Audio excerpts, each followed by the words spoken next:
ఒకటే నేను చెప్తున్నా మళ్ళీ ఇలాంటి వ్యక్తులు రాజకీయ పార్టీలు నడపడం కూడా ప్రమాదం సొసైటీకి. అది ఇప్పటికే కాదు, ఎప్పటికైనా సరే ప్రజలు కూడా ఆలోచించుకోవాలి. మీరు 5 సంవత్సరాలు ఏంటి నష్టపోయారు? 10 లక్షల కోట్ల రూపాయల అప్పులు, 1,00,000 కోట్ల రూపాయలు ఇప్పుడు డ్యూస్ నేను పే చేయాల. ఎవ్రీ డే మా ఆఫీస్ చుట్టూ తిరిగేవాళ్ళు డబ్బులు మాకు ఇవ్వాల్సి, మేము చచ్చిపోతున్నాం, నా కంపెనీ దివాలా తీసింది, బ్యాంకులంతా జప్తు చేస్తున్నారు, మీరు ఇవ్వకపోతే నా ఆస్తులు పోతాయి అని తిరిగేవాళ్ళు. ఎవరికి ఆక్సిజన్ ఇవ్వాలో తెలియదు. ఇప్పుడే వచ్చారు కియా మోటార్స్.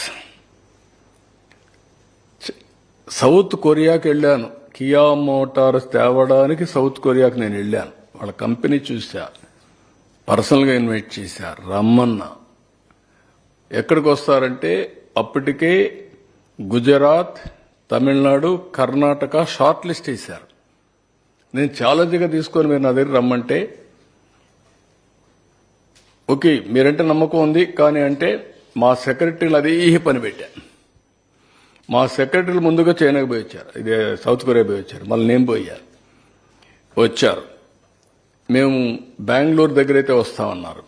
ఓకే మీరు రండి ఇస్తా అన్నా. మీరు రమాందర్ నీళ్ళు ఎక్కడ అన్నారు. ఒక సవాలుగా చెప్పా, 8 నెలలు నాకు టైం ఇవ్వండి, గొల్లపల్లి రిజర్వాయర్ పూర్తి చేస్తా, ఆ నమ్మకం వస్తే నువ్వు ప్రాజెక్ట్ పెట్టమన్నా. గొల్లపల్లి రిజర్వాయర్ పూర్తి చేశా. అప్పుడు అన్నారు ఓకే మీరు అన్నారు బాగానే ఉంది కానీ ఎన్ని రోజులు ల్యాండ్ ఇస్తారని. ల్యాండ్ ఇచ్చా, కొన్ని కండిషన్స్ పెట్టారు లెవెలింగ్ చేయమని, ఎల్ఎన్టీ చెప్పి లెవెలింగ్ చేయించా. ఆ ప్రాజెక్టు పూర్తి చేసింది 3 ఏళ్లలో ప్రాజెక్ట్ పూర్తి చేసి ట్రయల్ ప్రొడక్షన్ తీసుకొచ్చాం. ఈరోజు 4,31,000 వెహికల్స్ని ప్రొడ్యూస్ చేశారు ఈ సెంటర్ నుంచి. వాళ్లకు మనం ఇవ్వాల్సిన ఇన్సెంటివ్స్ 1,700 కోట్లు ఇవ్వకుండా ఎగ్గొట్టారు. Can you imagine? ఎవడన్నా వస్తాడండి? Is it governance? ఒక ప్రెస్టీజియస్ కమిటీ, ఒక కార్ ఫ్యాక్టరీ వస్తే అసెంబ్లీలో ఏం చెప్పారు? రాజశేఖరుడు ఆత్మ చెప్పింది కాబట్టి వాళ్ళు వచ్చారని చెప్పారు. You remember? ఎంత ఫన్నీగా బిహేవ్ చేసి కడాన వాళ్ళకి ఇవ్వాల్సిన డబ్బులు 1,700 కోట్లు ఇవ్వకపోతే ఏం చేయాలి మేమని అడిగే పరిస్థితికి వచ్చారు. ఇలాంటివి కోకొల్లలు. కంపెనీలు కొలాప్స్ అయ్యే పరిస్థితి వచ్చాయి, ఆస్తులు చెప్తే అయ్యే పరిస్థితి వచ్చాయి ఈ గవర్నమెంట్ నమ్ముకొని పనిచేసిన వాళ్ళు. ఇప్పుడు same thing we are facing today.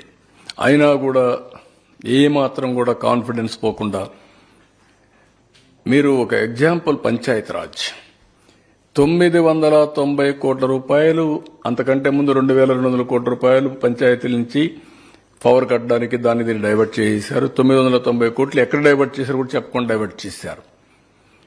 Finance commission డబ్బులు మేము ఇవ్వని గవర్నమెంట్ ఆఫ్ ఇండియా అడ్డం పెట్టారు. 990 క్రోర్స్ రిలీజ్ చేస్తే 1,100 కోట్లు మళ్ళా ఇస్తున్నారు. అంటే 2,000 కోట్ల రూపాయలు పంచాయతీల డబ్బులు తీసుకొచ్చాం ఈ 100 డేస్లో. ఇలాంటివి అనేక డిపార్ట్మెంట్లలో వీళ్ళు డబ్బులు తీసుకొని డైవర్ట్ చేస్తే, నేను ఢిల్లీకి వెళ్తే నేను ఒక లిస్ట్ ఇస్తే వాళ్ళు కౌంటర్ ఒక లిస్ట్ ఇస్తున్నారు. ఏమని? మీరు ఇది చేయలేదు, మీరు డబ్బులు తీసుకున్నారు, యూసీలు ఇవ్వలేదు, మీరు డైవర్ట్ చేశారు, ముందు ఇది పరిష్కారం చేయండి, తర్వాత మీ విషయం మేము ఆలోచిస్తాం, అలాంటి మేమేం చేయలేమని. మళ్ళా వాళ్ళు ఇచ్చిన లవ్ లెటర్ తీసుకొని ఇక్కడికి వచ్చి దాని మీద మళ్ళా ఏం చేయాలని ప్రయత్నం చేస్తున్నా. Can you imagine? Warning letter అంటారా, హెచ్చరిక అంటారా, మీ రాష్ట్రం యొక్క బ్రాండ్ అంటారా? మీకు ఇవన్నీ విషయాలు మీరేంటంటే మీకు చిన్న విషయాలుగా కనపడొస్తాయి.